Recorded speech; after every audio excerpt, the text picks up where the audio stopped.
જય માતાજી. રામાયણમાં આપણે જોયું છે કે મોટા મોટા ઋષિ મુનિઓ યજ્ઞ કરતા હોય ત્યારે રાક્ષસો આવીને હવનમાં હાડકા નાખી જાય અને લોહી રેડી જાય અને યજ્ઞ ભંગ કરી દે. તેવું જ કાર્ય અત્યારે આપણા સનાતન ધર્મમાં થઈ ગયું છે.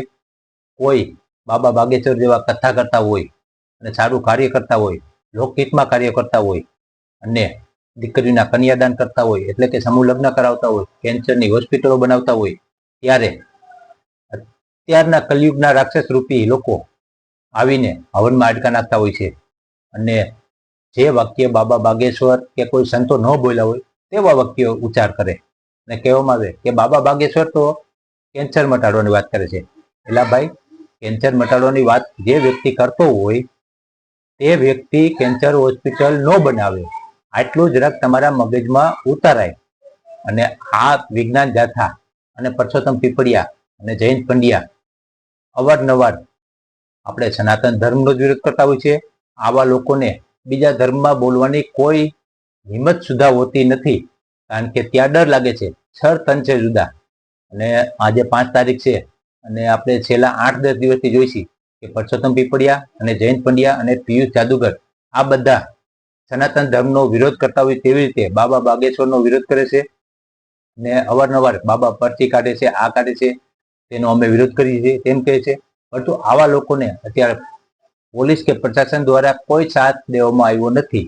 અને આપણે સોશિયલ મીડિયામાં સમાચારમાં જોઈશી કે વિજ્ઞાન જાથા તેમનું વિરોધ પ્રદર્શન બધું રદ કરવાનો એલાન કરી દીધું હોય તેવી અત્યારે જાહેરાતો થાય છે. પરંતુ આ લોકો જો માન લ્યો પોલીસ પ્રશાસન ન મળે, પોલીસ સિક્યુરિટી ન મળે અને તેમને સુરક્ષા ન મળે તો આ લોકોને બાબા બાગેશ્વરના પંડાલમાં એટલે કે મંડપમાં સ્ટેજ સુધી જવાની સુધા પણ હિંમત હોતી નથી. ખાલી સોશિયલ મીડિયામાં મોટા થવા માટે વિરોધ કરે છે, એટલે કે મોટા માણસોનો વિરોધ કરી અને ફેમસ થવું છે. અને આપણે જાણીતા પત્રકાર શ્રી જગદીશ મહેતાનું એક ઇન્ટરવ્યુ છે હોટલાઇન ન્યૂઝ ઉપર, તેના થોડાક અંશો આપણે અત્યારે પ્લે કરશું અને તેમની ઉપર વિશ્લેષણ કરશું. તો ચાલો પેલા સાંભળીએ. હવે આપે જેનો જિક્ર કર્યો એ વિજ્ઞાન જાથાના જયંત પંડ્યા અને અહીંયા રાજકોટના એક બેંક અધિકારી એવા પરસોત્તમભાઈ પીપળિયા, એ લોકોએ કીધું કે અમે આ ધુતારા વડ્યા ને ધંગ ધડંગ ને આ બધું ધતિંગ ને એને ચાલવા નહીં દઈએ વગેરે વગેરે, અથવા તો અમે એને ધતિંગ માનીએ છીએ. હવે પહેલી વાત તો વિક્રમ સર ઈ છે કે આ બે માંથી એકે અથવા આના જેવા કહેવાતા રેશનાલિસ્ટ ઈ કોઈ બંધારણીય હોદ્દો તો ધરાવતા નથી. સાચી વાત છે પત્રકાર શ્રી જગદીશ મહેતા સાહેબની કે આ બધા કોઈ બંધારણ હોદ્દો ધરાવતા નથી. આ જયંત પંડ્યાની સંસ્થા વિજ્ઞાન જાથા કોઈ બંધારણીય હોદ્દો ધરાવતી નથી. આ ખાલી ને ખાલી માત્ર કોઈ સામાન્ય વ્યક્તિ અંધશ્રદ્ધાને નામે માફી મંગાવે છે અને કોઈની ઉપર અત્યાર સુધી કેસ થયો હોય એવો ક્યાંય દાખલો નથી.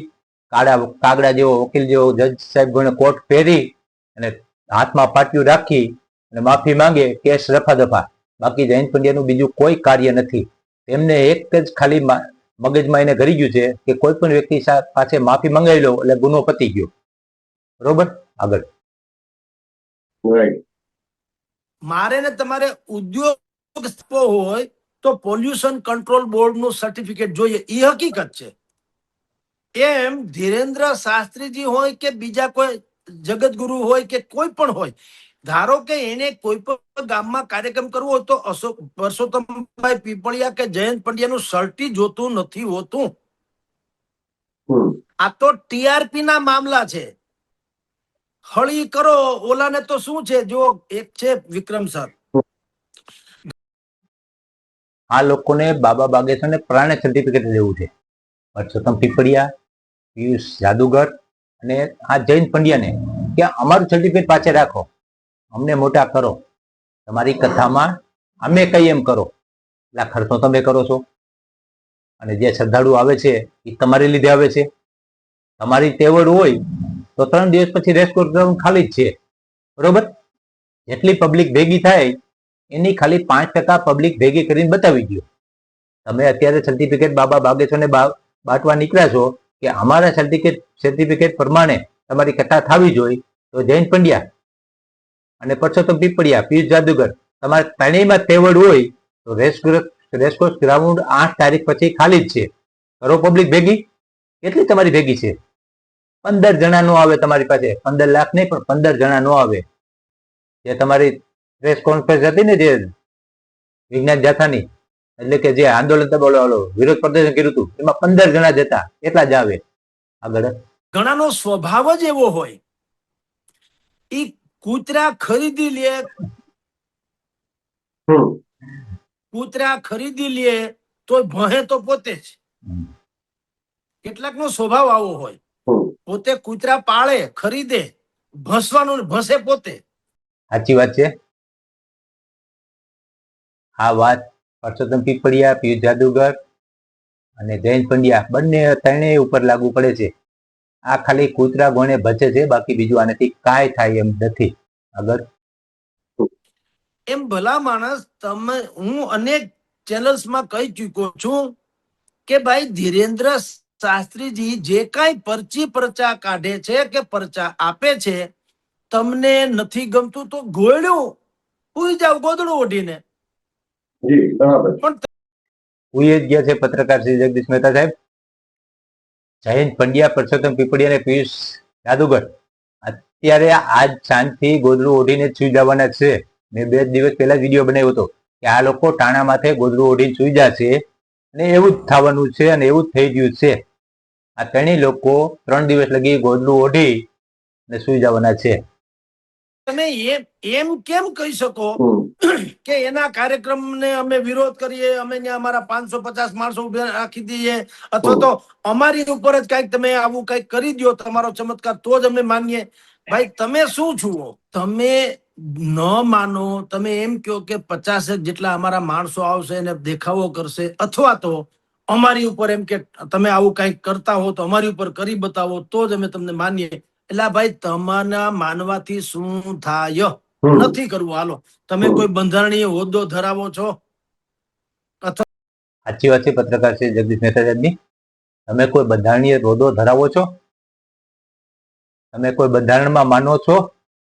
જયંત પંડ્યા, જો બંધારણમાં માનતા હોય અને પ્રશાસનને માનતા હોય તો 7 વર્ષની સજા તમને થઈ છે, તો તમે તેમને ચેલેન્જ હાઈકોર્ટમાં ન કરો જ. જયંત પંડ્યા, તમે બંધારણને માનતા હોય, બંધારણીય હોદ્દો કોઈ ધરાવતા હોય તો બંધારણને માન દઈ અને 7 વર્ષની સજા, તમે જ્યારે શિક્ષક હતા ત્યારે ઉછાપત કરી હતી, તે કેસમાં તમને 7 વર્ષની સજા થઈ છે, તે હાઈકોર્ટમાં ચેલેન્જ ન કરો જો બંધારણને માનતા હોય તો. તેથી